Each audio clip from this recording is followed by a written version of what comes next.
The London system is boring.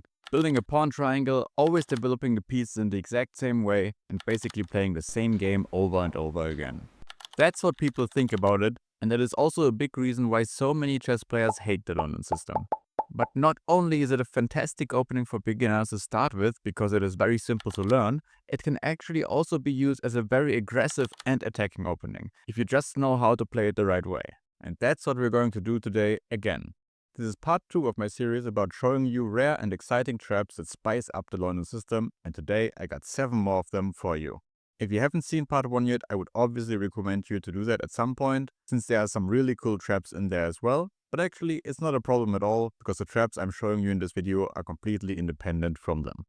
Okay, so let's start with trap number 1. Of course we play d4, but here already we will deviate from the first video. In that one, I've only focused on traps that occur after the move pawn to d5. But there's another main option black has here on move 1, and that is knight f6, which will be the focus of today's video. We still play bishop f4 and reach the starting position of the London system. Here, black of course could play pawn to d5 and with that transpose back into the area of traps that we looked at in the first video. For example, let's say pawn e3, c5 and takes. Now we are right back into traps number 1 to 3 from part 1. So that means here I will only include variations that are entirely independent from part 1, and the first option for that is pawn g6. This is the most commonly played move in this position and is mainly used by players that like either the King's Indian defense or the Grünfeld defense. Now we deviate already from the standard London system setup with pawn to e3, c3, knight to f3, bishop to d3 and so on, and instead play knight to c3. The reason for that is very simple. Black as of now has not shown any intentions to play in the center of the board, and if he continues like that, then we'll just play pawn to e4 and control even more of it. That's why in this position, the objectively strongest move and the one that we will look at in the first 2 traps is now pawn to d5. Simply stopping us from playing e4 and grabbing more space in the center. We play e3, the bishop comes to a long diagonal, and now we show our aggressive intentions already and push pawn to h4. The plan behind that move is not so difficult to understand. Want to push it forward, trade it for one of black's pawns, open up the kingside and with that prepare a big attack. Still, one of the main moves by black here is to castle, not believing in our attack. And at first thought, this seems natural. I mean, let's think about what black has done until here. He has developed his pieces quickly, he has grabbed space in the center, and he has castled early on. All of which the general opening rules say is good for you and you should do. So if black hasn't done anything wrong, how could he be in any trouble? Well, let's see. We continue with our stubborn plan and push the pawn. We just want to open up black's king. By far the most common reply here is knight takes h5. Again, this looks highly logical. Taken with the knight so that the pawn structure in front of the king stays intact and danger is minimized. Here we start sacrificing and take the knight. Black retakes and our queen comes out. Okay, let's now take a deeper look at the position. What is going on? Because again, black seemingly hasn't done anything wrong and we, instead of developing and castling, spent 2 moves pushing our pawn and started sacrificing at the very first opportunity we had. Can this really work? Yes, it can. Black may have a slight edge in material, but if we look closely, all of the other factors are in favor of us. Black did not manage to keep the king safe, and instead the pawn directly in front of it is missing, and with that, the whole king side is opened up and the king is in danger. This is highlighted by the fact that our queen, the strongest attacker, already is placed perfectly near to that king, and with every new move we will be able to bring another attacker to the game with ease. In fact, the usually so materialistic engine already gives white a close to winning advantage here. There isn't like one concrete variation here that will win the game instantly now, but I'm going to show you an example variation of how it can go by using the most commonly played black moves. So black starts with e6 and we develop the bishop, instantly threatening a checkmate. Black needs to close that diagonal and we again bring out a piece with knight f3. This knight can become very strong in the future on either g5 or e5. Often black tries to exchange queens, but we of course don't want that and rather retreat. h2 is a nice square on which it still covers the open line against black's king, but also puts some pressure on the h2 b8 diagonal together with the bishop. Knight c6 is most often here and now we castle long. While our king is in perfect safety, our opponents will soon be attacked by also our rook. And with all the pieces playing together, the attack simply will be unstoppable. The next moves will likely be some combination of rook h1, knight e2, finding a better spot on the king's side, g4 to open up that diagonal, and maybe knight to g5 or knight to e5. The engine evaluates this position as simply winning for white, and I think playing with this attack should be very fun for you. Let's continue with trap number 2. And we go into the same variation again with g6, pawn d5, bishop g7, and until we push pawn h4, everything is the same. In trap 1, we look at the big attack that happens after black just castles here. But the most common reply actually is pawn h5, stopping our own pawn once and for all and not allowing all of these attacking ideas to even start. Alright, so we focus on development for now and bring out the knight. Black usually castles, and here we don't want to allow any annoying pin with bishop to g4, so we jump into the center with our knight right away. Here, by far, black's most common move is pawn c5. And makes a lot of sense. This whole Grünfeld-like setup with the pawn on g6 and the bishop on g7 is centered around the bishop standing on the long diagonal and applying a lot of pressure. And with the c5, black increases the pressure even more. But here we surprise black slightly and simply take the pawn. We allow the diagonal to be opened more, but in return, now black has to spend some time to regain the pawn, and we'll use that to set up our trap. Queen a5 is most common, simply wanting to take back the pawn, but also again putting some more pressure onto the diagonal. We reply with queen to d2. And this looks very innocent by us. Just a modest little queen step that seemingly doesn't do much other than preparing to castle, and maybe overprotects the knight on c3 a little. But in reality, this is far from what's happening. Queen d2 actually is the key move that sets up our trap, and it does so sneakily that now around 80% of players play that one move they absolutely cannot do. Queen takes c5. What could look more natural? But that is exactly what we were waiting for, and now play knight to a4, attacking the queen. Now it's the moment where your opponent will pause, start thinking, and realize that there's no good square left for the queen. The only two where the queen cannot simply be taken away are d6 and c7. But both of them are on our bishop's diagonal, and no matter where the queen goes, we can play knight takes g6 with a double attack against the rook and the queen. Finally, one of the most common moves here is queen to c6, which immediately loses the queen. But even when the queen steps on a more safe square, we can simply take the rook, we are up material, have the safer king, and should just win the game. One little important detail here is that if black would try knight e4 attacking the queen, then the best square for it is b4, because it would not allow an annoying check on a5 by black's queen. In trap number 3, we go again into the variation with g6, but after knight c3, this time we'll deviate here. Because the objectively strongest move, d5, isn't actually the most played one. That is bishop g7, just continuing to develop. But do you remember why we played knight to c3? It was to grab more of the center if black lets us, and so we play pawn to e4. To stop our pawn from advancing further, black most often plays d6. Here we play queen to d2, and after black castles, we do so as well, but on the queen side. We have a variation here that is very often played by people who like the king's Indian defense. But actually this position is quite dangerous for black, because in the king's Indian defense, white normally spends one more move to also push the c-pawn forward. And instead, we use that here to develop one more piece. By far the most common setup for black here is to develop this knight to either c6 or d7, and then finally push a pawn in the center with e5. We will look at both knight moves in this and the next trap, and here we start with knight to d7. Here the important thing to notice is that the knight actually blocks the view between the queens, and so we play e5 immediately. Because now, when the exchange happens, black is unable to trade queens. The knight is attacked, and so it goes to h5, attacking our own bishop. We slide it to h6 and now already have a very strong position. The knight can't take the pawn because it's pinned to the queen, the bishop can't take the pawn because it's pinned to the rook, and aside from that, black also doesn't have a lot of great options. Trading the bishops, for example, would be very unwise, because now our queen is extremely dangerously placed, and black simply won't be able to defend against the combination of pawn g4 and bringing one of the knights to g5 with checkmating threats. So the most commonly played move here is pawn to e6, opening up the queen and also stopping us from pushing that pawn even further. But our reply, pawn g4, is very strong. The knight doesn't have a retreating square, and so black is forced now to trade the bishops and then place the knight on the newly freed square g7. Still, just a minute ago I told you that this whole maneuver is very bad for black, and it's still the case here. We play knight to e4 with a plan of jumping to g5 and giving checkmate on h7. You can stop the video and try to search for a defense for black, but I can also tell you right away, there simply is none. After, for example, queen to e7, which is the most commonly played move, we just go knight g5, and the only thing black can do to not be checkmated is to sacrifice the queen, but that's not going to make any difference though, and we are simply winning. Let's do trap number 4. We go into the same variation again with King's Indian style setup, and just as I told you in the last trap, the very main plate of the setup is to develop this knight to either c6 or d7. Last trap we saw knight to d7, so this time we look at the also very common move knight to c6. And the two moves make actually quite a difference, because now the knight is not standing in front of the queen, and that means if we were to open up the center by pushing e5, this time it would lead to a trade of queens and a very good position for black. Here we do not have a strong pin and a future attack anymore, but simply have a weak pawn and a bishop that's being attacked. Black can be very happy and we should not go here. Another move that we should not play is pawn to d5. Knight c6 is kind of provoking that, but we should not fall for it. Knight would simply jump into the center onto a nice square, and now we don't have the e5 break anymore, and black will have an easy job to attack our center with moves like c6 or e6.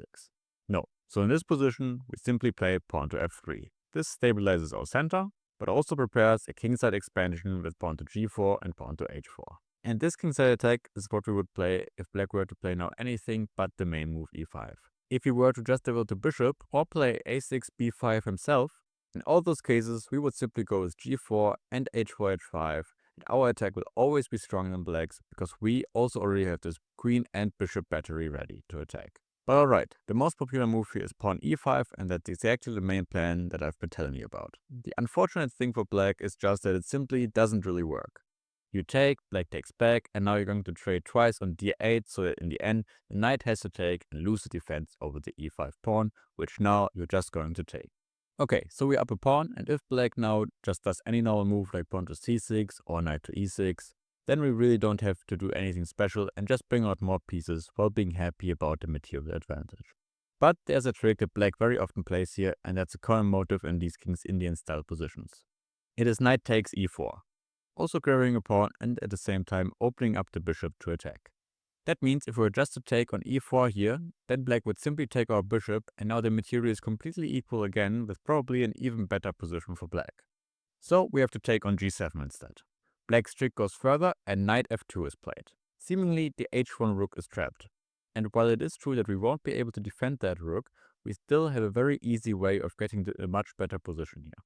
First, we bring out our bishop, attack the knight, and after it moves away, we need to make sure that after our rook is taken, the knight won't get out again. For that, we played pawn to g4, so that after black takes, we go knight h3, controlling the escape square from the knight. No matter what black now plays, we'll just go bishop g2 and bishop takes h1 in the next moves. So for example h5, we don't care, bishop g2, takes, and soon we'll take that knight.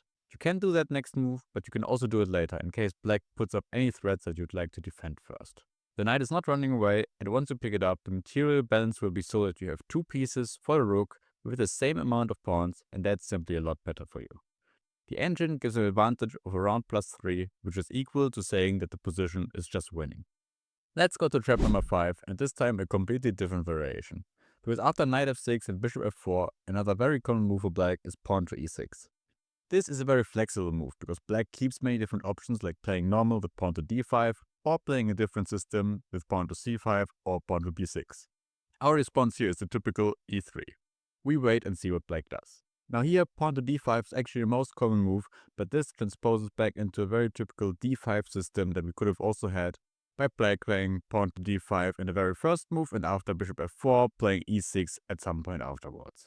I won't cover this here because, as I said in the introduction, this video is about the independent tries from black that arise after the key move knight to f6.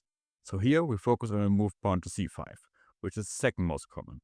We play knight to f3, and now the most common move combination is takes, pawn d5, and here our key move is knight to c3.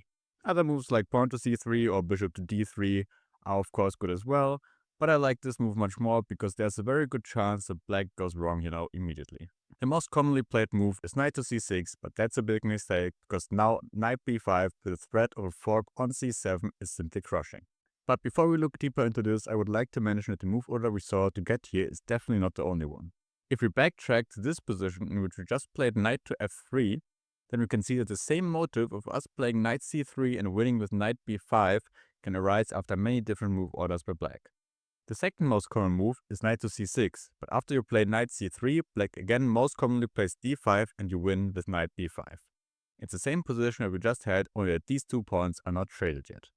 Third most commonly, black first plays pawn to d5, but again knight c3 and now knight c6 is mostly played and we get the same position after knight to b5. The move order that I will show for this trap with takes, d5, knight c3, knight c6, and now knight b5 is the most common and also according to the engine Probably the best that black can get. So it's a good one to present, but you should just remember that no matter the exact move order, this knight c3 to b5 jump will usually work in the same exact way. Okay, so our threat is obvious and black has a few different tries to defend against it. Queen a5 check and pawn to e5 are by far the most common, and we'll take a look at both. The engine, by the way, claims that king to e7 is the best move that black has, which is obviously a very sad sign, and of course no real player would do that. So here it starts with pawn to e5. The single purpose of this move is to disrupt our bishop from attacking c7 and gain a little bit of time to defend. We have three options to take that pawn, actually all of them are good. I like pawn takes the most because it attacks black's knight and also opens up the queen. Black needs to do something about the knight, and most commonly by far it moves to the edge of the board in order to attack the bishop and force it off the diagonal. By the way, knight to e4, the second most common move, would instantly lose to the very nice move queen takes d5. Grabbing a second pawn, knight is attacked, and most importantly, if black takes our queen, we will right back with knight c7 check and takes the queen.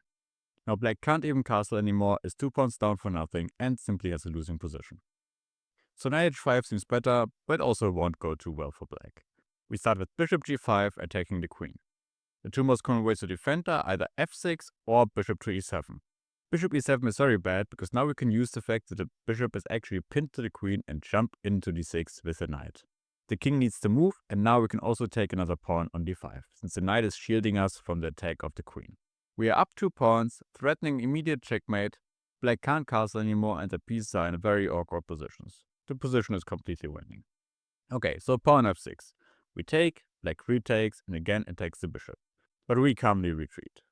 Take a look at the position now. White is up a pawn, black's remaining pawn structure is completely destroyed, the king is sitting in the middle of the board with holes everywhere around him, the knight on h5 is super weak, and we still have a lot of threats. For example, if black just wants to get rid of the knight, we again have the very nice motive of queen takes d5, sacrifice, and then knight to c7 takes the queen back. The engine gives a modest plus 4.5 in this position, which is obviously just winning. So let's go back to this position we just played knight to b5. The other way for black, and in fact the most common way, is to first give a check on a5 and then play e5. This doesn't really change a lot because the queen just isn't doing anything for defense over there, and actually I think we can use this to win even easier. We can also quickly look at an alternative to e5, which is king to d7, the second most common move. But this looks and in fact is just terrible. The simplest way here is to just briefly attack the queen, make black play b6 and then retreat again. You're not winning material here yet, but you don't need to. Black's queen is almost trapped, the king is hanging around on d7, and making any sort of useful move is incredibly difficult for black. For example, bishop a6, attacking the knight, but just pawn a4. The bishop can never take because then the pawn would retake and both knight and queen would be attacked, so it would just win a piece. Black is always afraid of us just playing b4 and trapping the queen, but most probably we can just calmly develop first. Bishop d3, castles, and then we see what's up. Black can't do anything anyways, and even though the material is equal, the engine is like screaming a huge advantage for white, like around plus 4.5, which is like saying white is up a whole rook. It's really that bad. Let's go back to the main move, pawn e5. Again, you can take that pawn with 3 pieces, and also again, all of them are good. Taking with a pawn, just as earlier, is a great move, but here I think knight takes is even easier.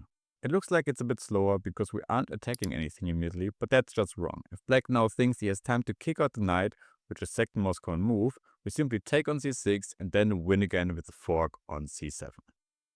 So most commonly, black tries to exchange that knight. And now we take with a pawn. The knight needs to go somewhere and most often chooses e4. But now the d5 pawns are for grabs and the game is basically over. The knight is attacked again and going to only square c5 is not possible because of the move b4, and defending it also won't go well because now we get to play our main threat, knight to d6 check, and picking up the queen in the next move. That should be enough. Let's look at trap number 6. We go into the exact same variation with e6, e3, c5, knight f3, and here, as I showed in the last trap, the moves c takes d4, d5, and knight to c6 all lead to the same kind of trap we just looked at.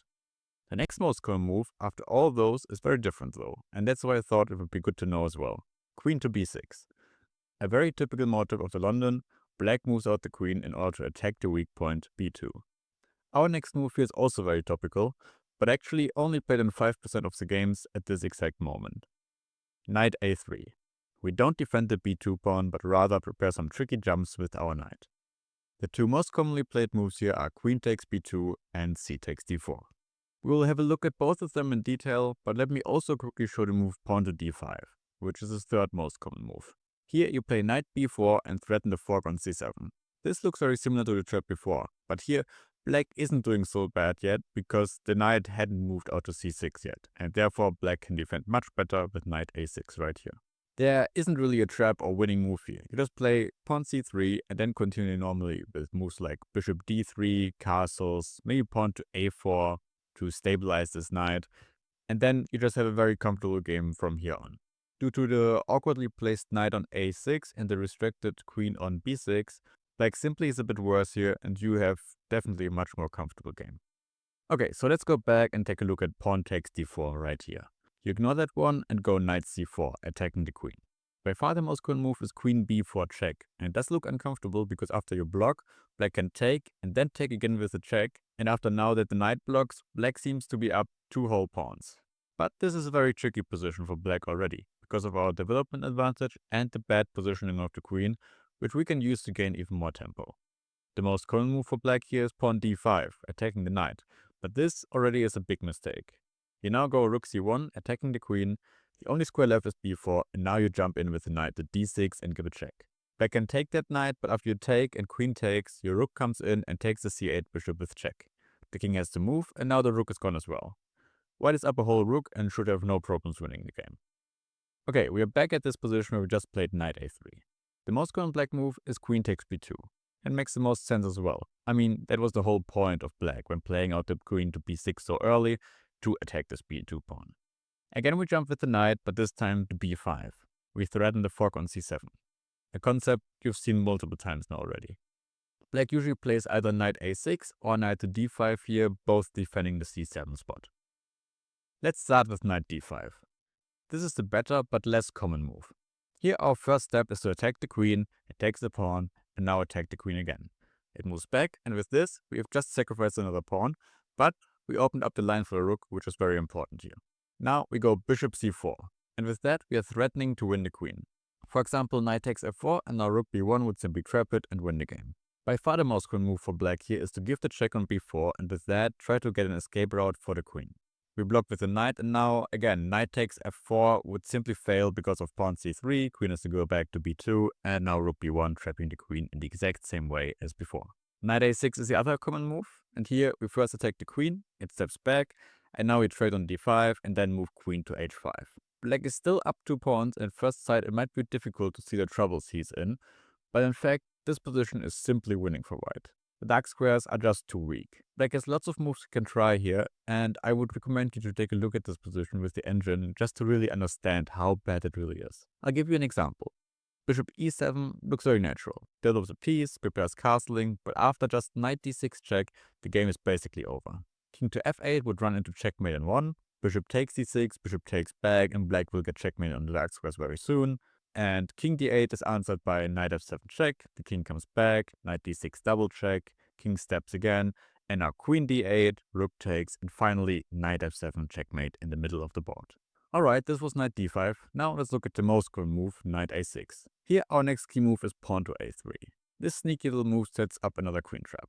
If black now were to play any normal move, like for example pawn d5, then we can first attack the queen and once it slides to the only square left, we play queen c1. This brings the b2 square under our control and black can't do anything about us attacking the queen again with our rook next move and when it will be simply trapped. So black usually tries one of two moves here. Either taking the pawn on d4, which we'll look at in a bit, or to move knight to d5 right here. We again first attack the queen, and here queen c1 would also be a good move, but strongest actually is bishop d6. Not letting black take the bishop with his knight and instead offering up the trade on d6, in order to get more control over the dark squares. But after black takes, we don't even take right back and instead play a very nice move, bishop to c4. The queen is completely trapped and even when it takes away the bishop, now we take on d6 and not only take the bishop but also have a deadly fork on the king and queen. That's why in this position many players try to counterattack with knight to c3. If we were to take with the knight now, then now black could take our bishop without there being a fork anymore. But we can simply first take the bishop with check, exchange the knight for the other bishop again with check, and then take the queen right here. And now even when black takes our queen as well, we will emerge being up a full bishop with an easily winning position. Let's go back right here where we just played a3 and had a look at knight d5 already. Now let's see the very most common reply, pawn takes d4. Instead of retaking, we have the very nice move bishop e5, threatening to again win the queen by taking on d4, like for example if black were to play any move like h6, we would simply take the pawn and the queen is completely trapped. So black does something against it with bishop c5, defending the pawn. Now we attack the bishop, and it usually goes back to b6. Now we once take the queen, then trade on f6, and finally again had the very nice move bishop to c4. The queen has no other choice but to take it, but you probably already know it. Now comes knight d6 check with a fork and winning the queen and winning the game. Alright, this is trap number 7, and with that the last one for this video. If you've enjoyed it until here, please tell me in the comments which one was your favorite and whether or not I should do another part like this on the London system, or if you'd rather see any other opening featured. After d4, knight f6 and bishop f4, we now already have seen the moves pawn g6 and pawn to e6. One more common setup, and actually a move that many strong players employ, is pawn to c5. This is considered to be one of the most combative ways to play against the London, but we have a nice surprise for black here as well. We take the pawn immediately. This is played in only about 7% of the games, and therefore likely is something that takes the opponent out of preparation instantly. One of the most common and logical moves here is pawn e6, trying to take the pawn right back. By the way, if black plays instead queen to a5 check, which also is super common, I would recommend to just play knight c3 and then play with a setup of queen d2, pawn to e4 and long castles. White has a very comfortable position here with great attacking. After pawn e6, we don't give back the pawn so easily and play bishop to d6. Black usually takes, we take back with the queen, and here we have a position that is objectively still equal, but all the most commonly played moves for black lead to some trouble. Queen to a5 check is not good anymore because we can simply block with the pawn, and black just isn't getting back the pawn. Black usually tries something like knight e4, but queen to d4 is very strong because it takes both the knight and the g7 pawn. Plus, black couldn't even take the pawn because there would be pawn b4 winning the piece. Ignoring the pawn and going for normal development with knight c6 is black's second most common try, but it won't work well. Knight c3 and now queen e7 in order to castle is needed. We trade, push e4, castles, and we end up in a position where black still hasn't gotten back the pawn and also really isn't going to. We have more space, our pieces will be great once they come out, and the engine is giving a big plus for white. That brings us to the most common move in this position, which is knight to e4. But just like after queen a5 and then knight e4, we simply have queen d4, attacking the knight and the g7 pawn. The best black has is to just move the knight back to where it just came from, but that of course is very sad and also gives white a good advantage. But almost nobody does that, and instead the most common played move is queen to a5 check. We could now block with the pawn on c3 and have the exact same position that we saw after black first played queen to a5 check and afterwards knight e4, but here our queen already is on d4 now, and because of that we have the much stronger move pawn to b4. And yeah, this simply picks up the knight because now both pieces are attacked and black just can't save them both. Black usually throws in a knight to c6 out of desperation, but we can just take the knight, and after knight takes pawn, we play c3, the knight has to go somewhere, and now queen back to d4 is a very strong move, since it defends the pawn, attacks g7 again, and simply stabilizes our position. Black has absolutely no compensation for the missing knight at all, and the position is simply winning for us. So this was it for today. I hope you enjoyed the traps I've shown. In case you haven't watched part 1 yet, I would obviously recommend you to. I would be very grateful for a like and a sub, and I hope I will see you in the next video very soon.